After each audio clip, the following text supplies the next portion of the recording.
السلام علیکم۔ آج کی کہانی بچپن کی محبت۔ کہانی سے پہلے if you are new on our channel and you haven't subscribed yet تو ہمارا چینل بیا اور مالا سبسکرائب کیجیے and do not forget to press the bell icon۔ والد صاحب کا بزنس زوروں پر تھا جبکہ چچا جان نوکری پیشہ تھے۔ تنخواہ پر روکھی سوکھی گزر بسر ہوتی تھی۔ چچا کا کنبہ ہم سے بڑا تھا۔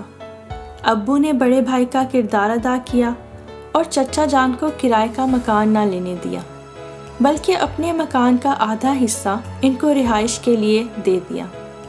یہ مکان ابو نے اپنی محنت کی کمائی سے بنایا تھا۔ گھر اتنا بڑا تھا کہ 2 کنبے بآسانی رہائش پذیر ہو سکتے تھے۔ ہم 2 بہنیں اور 2 بھائی تھے جبکہ چچا جان کے 6 بچے تھے۔ والد صاحب اکثر و بیشتر ان کی مدد کرتے رہتے تھے۔ امی اور چچی نے حسن سلوک سے اچھا وقت گزارا۔ ہم بچوں میں بھی اتفاق اور محبت تھی۔ جب مائیں دلوں میں نفرتیں نہ ڈالیں تو خاندان جڑے ہی رہتے ہیں۔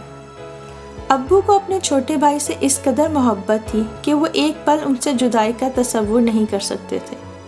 ابو نے کئی بار ان سے کہا کہ انور میاں 2 ٹکے کی اس نوکری میں کیا رکھا ہے؟ حالات کیسے سدھریں گے؟ بہتر یہ ہے کہ اس چھوٹی موٹی نوکری کو چھوڑ کر میرے ساتھ کاروبار میں شریک ہو جاؤ۔ میں تم کو تنخواہ سے دگنی رقم ہر ماہ ادا کر دوں گا۔ لیکن چچا جان کی غیرت نے اس بات کو گوارا نہ کیا۔ کہنے لگے، بھائی جان میں اس روکھی سوکھی میں ہی خوش ہوں۔ ہمارے درمیان محبت تو باقی ہے نا؟ ایسا نہ ہو کاروباری شرکت میں نوکری سے جاؤں اور ساتھ آپ کی محبت سے بھی۔ وقت یوں ہی گزرتا رہا۔ ہم نے بچپن سے جوانی کے دور میں قدم رکھ دیا۔ میرے دونوں بھائیوں اور کزنوں نے بھی تعلیم مکمل کر لی۔ شادی کا مرحلہ آیا تو چچا اور ابو سر جوڑ کر بیٹھ گئے۔ آپس کے رشتوں میں اپنائیت تھی اور سب سے بڑی بات کہ یہ محفوظ رشتے خیال کیے جاتے تھے۔ بس فیصلہ ہوا کہ ہم دونوں بہنوں کی شادیاں چچا زاد عادل اور عامر سے ہوں گی اور 6 ماہ بعد ان کی بہنوں رفیہ اور فریحہ سے میرے بھائیوں کی شادی کر دی جائے گی۔ دونوں بھائی دلہا بنے۔ رفیہ اور فریحہ بھابیاں بن کر ہمارے گھر آ گئیں، لیکن عادل اور عامر ملازمت کی تلاش میں سرگرداں تھے، اس لیے چچا نے ہماری شادیوں کی خاطر مہلت مانگ لی۔ خوش قسمتی سے عامر کو اچھی ملازمت مل گئی۔ میری چھوٹی بہن کی بھی قسمت کھل گئی۔ وہ بیاہ کر چچی کے گھر رخصت ہو گئی۔ اب صرف میں اور عادل رہ گئے تھے۔ ان دنوں عادل بہت زیادہ تگ و دو میں تھے کہ کوئی بہتر جاب ملے تو وہ مجھ کو بیاہ کر لے جائیں۔ میری امی کی بھی یہی شرط تھی، ورنہ ابو نے کہہ دیا تھا کہ بے شک ان کی شادی کا فریضہ ادا کر لیتے ہیں، ملازمت کی بعد میں دیکھی جائے گی، اپنے گھر کا لڑکا ہے، پریشانی کس بات کی۔ ابو کی ایک اور خواہش بھی تھی کہ عادل کو اپنے ساتھ بزنس میں شریک کر لیں تاکہ میں کم از کم سکھی زندگی بسر کر سکوں۔ عادل کی سوچ بھی اپنے والد جیسی تھی۔ اس کا خیال تھا سسر کی ملازمت میں گھر داماد جیسا درجہ ہوگا۔ دب کر رہنا عادل کو گوارا نہ تھا، حالانکہ ایسی کوئی بات نہ تھی۔ ابو عادل کو بالکل اپنے ہی بیٹوں کی طرح چاہتے تھے، مگر ہر انسان کی اپنی ایک سوچ ہوتی ہے، ایک خیال ہوتا ہے۔ بہرحال ایک ہی گھر تھا، ساتھ رہنا، سہنا، کھانا پینا سبھی کچھ مشترکہ تھا۔ اتفاق میں برکت تھی اور خوب اچھی نبھ رہی تھی۔ عادل اور میں بچپن میں ساتھ کھیلے تھے۔ وہ عمر میں مجھ سے صرف 2 برس بڑے تھے۔ ہم ایک دوسرے کو پسند بھی کرتے تھے۔ جب ہماری نسبت طے ہو گئی تو یہ محبت 2 چند ہو گئی۔ میں تو ہر وقت اسی کے خیالوں میں گم رہنے لگی اور عادل بھی مجھے دیکھ کر مسکرائے بغیر نہ رہتے۔ دن رات خدا سے دعا کرتی کہ عادل کو جلد از جلد اعلیٰ ملازمت پر فائز کرا دے تاکہ ہم بھی شادی کے خوبصورت بندھن میں بندھ جائیں، ایک ہو جائیں۔ جب دل سے دعا مانگو تو اللہ ضرور سن لیتا ہے۔ میری دعا بھی قبول ہو گئی اور عادل کو ایک اچھی کمپنی میں ملازمت مل گئی۔ انجینئرنگ میں فرسٹ پوزیشن لی تھی، بہت ہی قابل تھے۔ تبھی ملازمت کے 3 ماہ بعد ان کو کمپنی نے ٹریننگ کے لیے بیرون ملک بھجوا دیا۔ یہ ان کی خوش نصیبی تھی، لہٰذا ابو نے بھی اجازت دے دی اور یہ طے ہوا کہ ٹریننگ کر کے لوٹیں گے تبھی میری شادی کر دی جائے گی۔ توقع تھی کہ ان کو ٹریننگ کے بعد کافی سہولتیں کمپنی کی طرف سے ملیں گی۔ چچا چچی بھی اس بیٹی کی ترقی سے خوش تھے۔ ان کا خیال تھا کہ عادل کے شاندار مستقبل سے ان کے بھی دن پھر جائیں گے۔ لیکن انسان سوچتا کیا ہے اور ہوتا کیا ہے۔ عادل 6 ماہ کے لیے چائنا چلے گئے۔ وہاں اس دوران ان کی ملاقات ایک چینی دوشیزہ سے ہو گئی جو بیجنگ سے تعلق رکھتی تھی۔ دونوں میں دوستی، پھر محبت پروان چڑھی۔ بالآخر بات شادی پر ختم ہوئی۔ ادھر ہم کو شدت سے انتظار تھا اور ایک ایک پل گن کر عادل کی آمد کا وقت بیت رہا تھا، لیکن جب وہ آئے تو ہم سب کے ارمانوں پر اوس پڑ گئی۔ خاص طور پر میں تو جیتے جی ہی مر گئی، کیونکہ وہ اپنی میم صاحبہ کو بھی ساتھ لائے تھے جو ان کی خاطر مسلمان ہوئی تھی اور برقع پہن کر آئی تھی۔ والد صاحب دم بخود تھے تو امی کی تیوریوں پر بل پڑے ہوئے تھے، لیکن چچا چچی مجبور تھے۔ انہوں نے نو مسلم بہو کا یہ سوچ کر خوش دلی سے استقبال کیا کہ اگر منہ بسوڑ لیں گے تو کیا سوچے گی کہ مسلمان اتنے متعصب ہوتے ہیں، جبکہ عادل کی خاطر اس نے اپنا وطن، اپنا مذہب تک بدل لیا تھا۔ گھر ایک ہی تھا۔ جب وہ میرے سامنے عادل کے ساتھ رہتی تھی، ہنستی بولتی تھی، تو میرا دل 1000 ٹکڑے ہو جاتا تھا۔ اس واقعے کا ایسا مجھ پر اثر ہوا کہ دن رات رویا کرتی۔ میری صحت تباہ ہو گئی اور بیمار رہنے لگی۔ بھابھیوں کو بھی اس بات کا بے حد رنج تھا، کیونکہ میں ان کی پیاری کزن تھی۔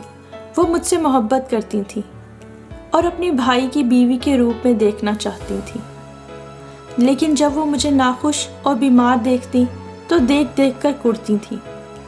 لیکن خدا کا شکر ہوا کہ انہی دنوں عادل کو کمپنی کی طرف سے ترقی ملی اور ساتھ ہی گھر بھی مل گیا۔ وہ اپنی چینی نژاد بیوی کو لے کر الگ رہائش میں مقیم ہو گیا۔ ان کے جانے کے بعد سب نے ہی سکھ کا سانس لیا کہ کم از کم آنکھوں کے سامنے کی تکلیف تو دور ہوئی۔ والد اور چچا نے میرا رشتہ عادل کے 3 نمبر والے بھائی عزیر سے کرنا چاہا، لیکن میں نے منع کر دیا۔ وہ مجھ سے 6 برس چھوٹا تھا۔ میں اس کو بھائی کی نظر سے دیکھتی تھی اور وہ بھی مجھے آپا ہی کہتا تھا۔ اس کو بھی شادی نامنظور تھی اور مجھے بھی، لہٰذا جب ہم دونوں نے انکار کیا تو بزرگ مجبور ہو گئے۔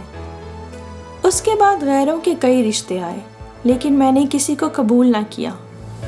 میرا دل بری طرح ٹوٹ چکا تھا۔ عادل کے بعد کسی کو قبول کرنا میرے بس کی بات نہ تھی۔ محبت جب اندر ہی اندر گھن کی مانند کھانے لگے تو انسان ضرور کھوکھلا ہو جاتا ہے۔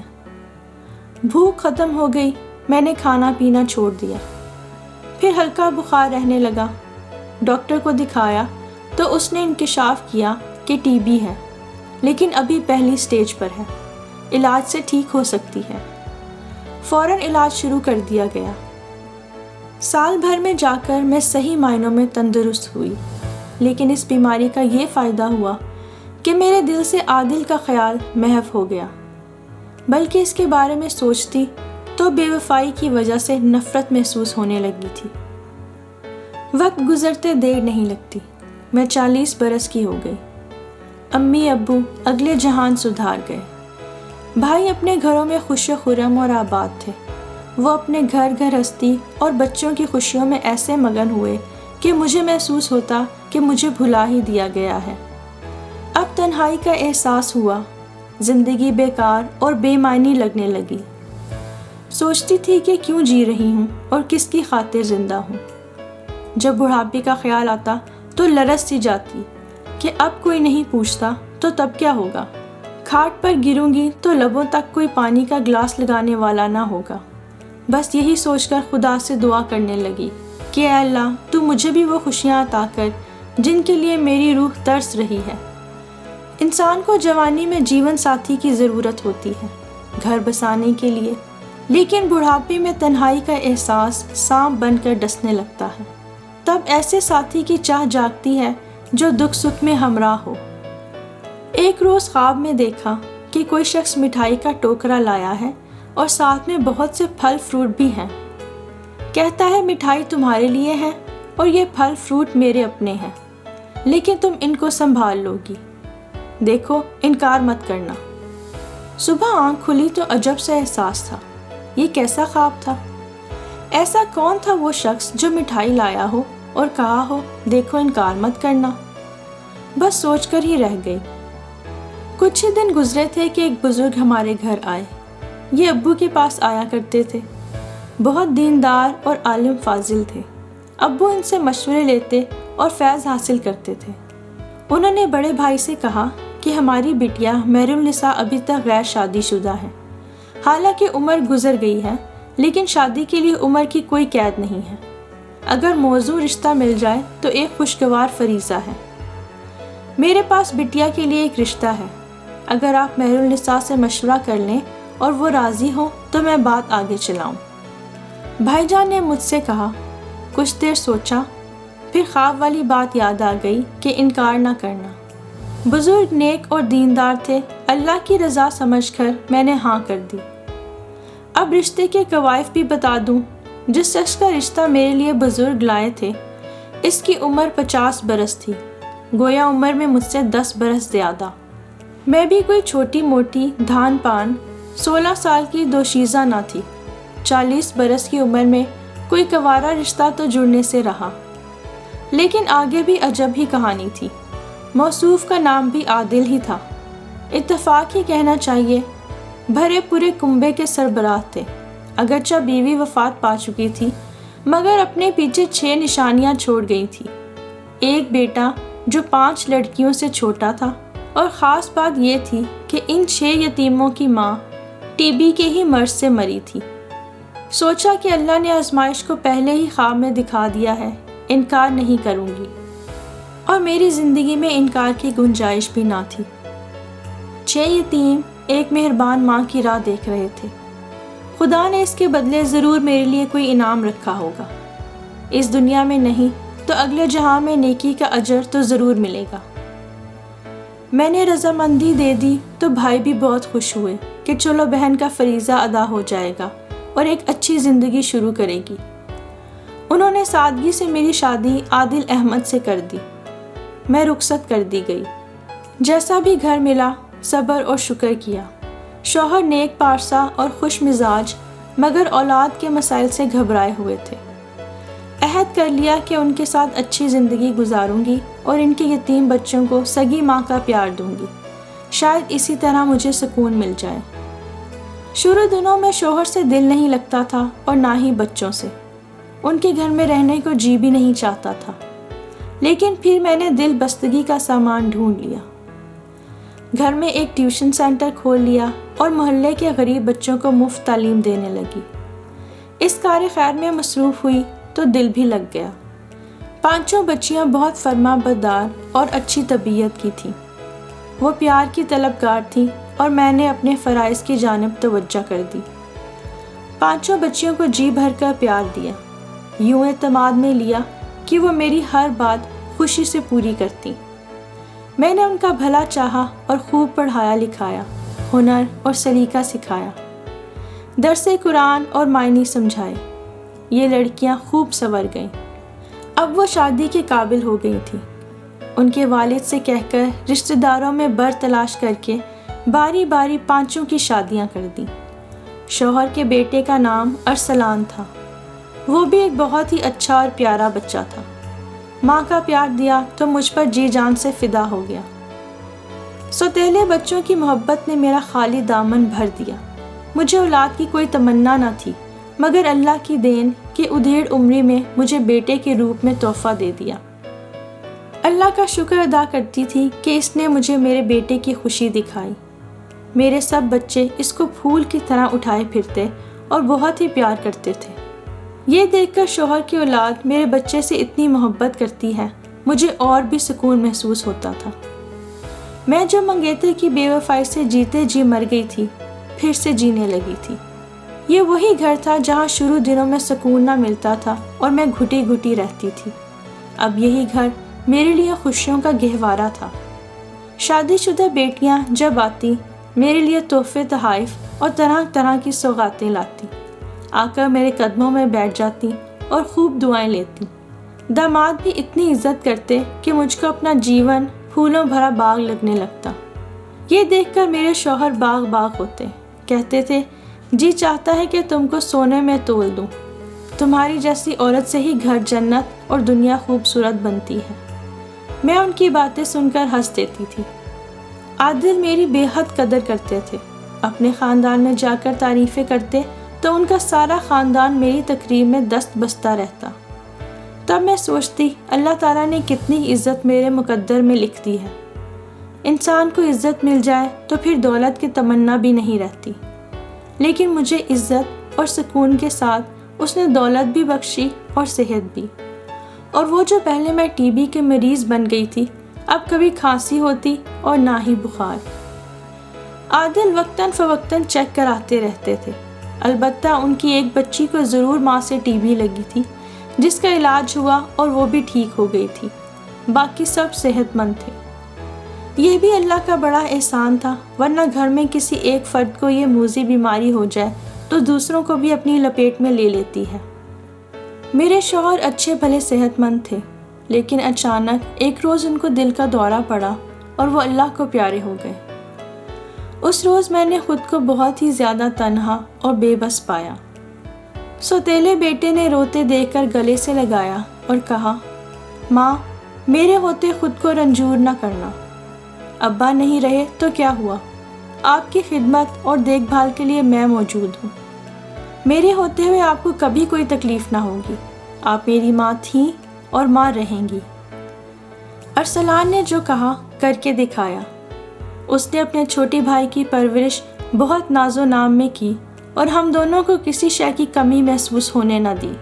جیسے پہلے میں گھر پر راج کرتی تھی، آج بھی اس طرح ہی راج کر رہی ہوں۔ ارسلان کی شادی ہو گئی تو بیوی کو پہلے ہی سمجھا دیا کہ ماں کی عزت کرنا، کیونکہ ماں نے اپنی پوری زندگی ہم سب بہن بھائیوں پر صرف کر دی ہے۔ میری بہو بھی اچھے دل کی تھی، اس نے عزت اور خدمت میں کوئی کسر نہ رکھی۔ میرے شوہر کو فوت ہوئے 5واں سال تھا جب ایک روز اچانک دروازے پر دستک ہوئی۔ ارسلان گھر پر نہ تھا۔ ملازمہ نے در کھولا، آ کر بتایا کہ ایک شخص آپ سے ملنا چاہتے ہیں اور اپنا نام عادل بتاتے ہیں۔ عادل کا نام سن کر میرے کان کھڑے ہو گئے۔ مجھے یقین تھا کہ یہ میرا بے وفا چچا زاد ہے جو پہلے کبھی میرا منگیتر ہوتا تھا۔ دروازے پر گئی، میرا خیال درست تھا، عادل ہی تھا، میرا سابقہ منگیتر اور کزن۔ بادل نخواستہ گھر میں بٹھایا اور آنے کا سبب پوچھا۔ اس نے جو کہا سن کر حیران رہ گئی۔ پہلے تو میرے شوہر کی وفات کا افسوس کیا، پھر بولا، خدا نے شاید ایک موقع اور ہم کو ایک ہونے کا اس زندگی میں فراہم کیا ہے، ہمیں اس موقع کو گنوانا نہیں چاہیے۔ مجھے معلوم ہے تم نے ناخوشی سے یہ رشتہ قبول کیا تھا، اتنے سارے سوتیلے بچوں کو پالنا اور سنبھالنا پڑا، یقیناً یہ ایک ناخوشگوار فریضہ تھا جو تم نے ادا کیا۔ بہرحال اب تم ان سب بچوں کی نیا پار لگا چکی ہو، میں چاہتا ہوں کہ ہم نکاح کر لیں۔ اصل میں میرا گھر بھی آباد نہیں ہے، بیوی شادی کے چند سال بعد چھوڑ کر اپنے وطن واپس لوٹ گئی تھی، تب سے دوبارہ گھر نہیں بسایا کہ تمہاری یاد دل سے جاتی نہ تھی، اور میں ہمیشہ اپنے آپ کو تمہارا مجرم سمجھتا رہا۔ میں کہنا چاہتی تھی کیا یہ اول فول بکنے کے لیے یہاں آئے ہو، مگر کہہ نہ سکی، مروتاً خاموش ہو گئی۔ صرف اتنا کہا کہ میں اپنے بچوں میں خوش ہوں اور اس عمر میں ان کی محبت کو کھونا نہیں چاہتی۔ میرے 2 بیٹے ہیں، ان کے لیے جی رہی ہوں، اور ارسلان جوان ہے اور مجھ کو بہت چاہتا ہے، میں اس کی امیدوں کو ٹھکرانا نہیں چاہتی۔ بہتر ہے آپ دوبارہ میرے گھر تشریف نہ لائیں، ایسا نہ ہو میرے بیٹے برا مان جائیں یا پھر کوئی ایسی بات کہہ دیں جو آپ کو بری لگے۔ میری معذرت پر اس نے کہا، مہر النساء سچ کہتا ہوں، تم کو کھو کر میں نے اپنی جنت کھوئی ہے۔ اس کی اس بات پر میں نے آنکھ اٹھا کر اس کو دیکھا اور کہا، لیکن عادل تم کو کھو کر میں نے اپنی جنت کو پا لیا ہے۔ جاتے ہوئے اس کی آنکھوں میں آنسو تیر رہے تھے، لیکن میرے لب مسکرا رہے تھے، خدا کا شکر ادا کرتے ہوئے۔ ہاں، البتہ میری آنکھیں ضرور نم تھیں، لیکن اس کی وجہ میرے دل کا سکون اور روح کی طمانینت تھی، کیونکہ اللہ نے میری زندگی میں سکون دے کر ساری دنیا کی دولت میری جھولی میں ڈال دی تھی۔ واقعی وہ قدرت والا جو بڑا قادر ہے، اس کے خزانے میں کسی شے کی کمی نہیں۔ وہ غم کے پردوں میں چھپا کر خوشیاں دیتا ہے، اور کبھی کبھی خوشیوں کے لبادے میں غموں کو بھی چھپا دیا کرتا ہے۔